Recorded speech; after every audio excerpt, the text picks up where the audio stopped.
Terus ditanya, setan, kenapa kau ketawa? Karena yang membaca itu ulahnya macam setan juga.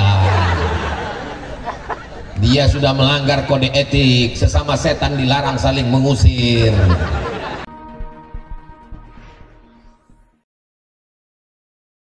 Sampai ayat kursi. Ayat kursi itu adalah puncak tauhid. Siapa nama Tuhan kita? Allah ada dalam ayat kursi. Allah. Adakah Tuhan selain Allah? La ilaha illa huwa. Apakah Allah itu hidup? Saking groginya, hidup Pak Ustaz. Hidup Pak Ustaz. Al-Hayyu, Allah Maha Hidup. Apakah Allah mengatur hidup kita hari ini? Al-Qayyum.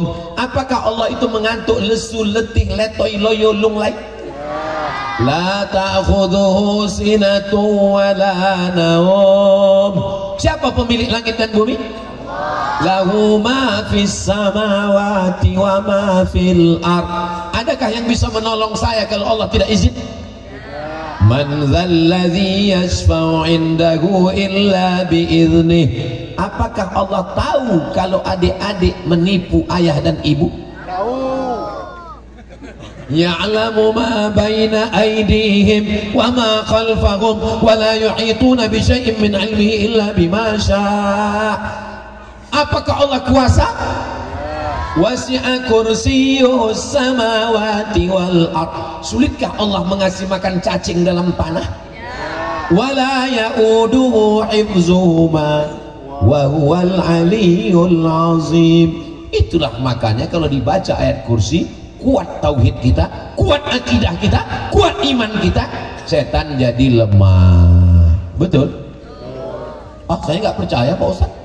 Kemarin saya ke rumah sakit, ke ruang ICU, ada jamaah kerasukan setan.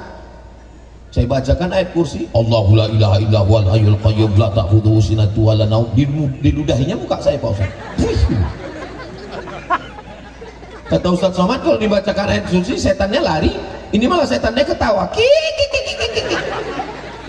Terus ditanya, setan, kenapa kau ketawa? Karena yang membaca itu ulahnya macam setan juga. Dia sudah melanggar kode etik, sesama setan dilarang saling mengusir.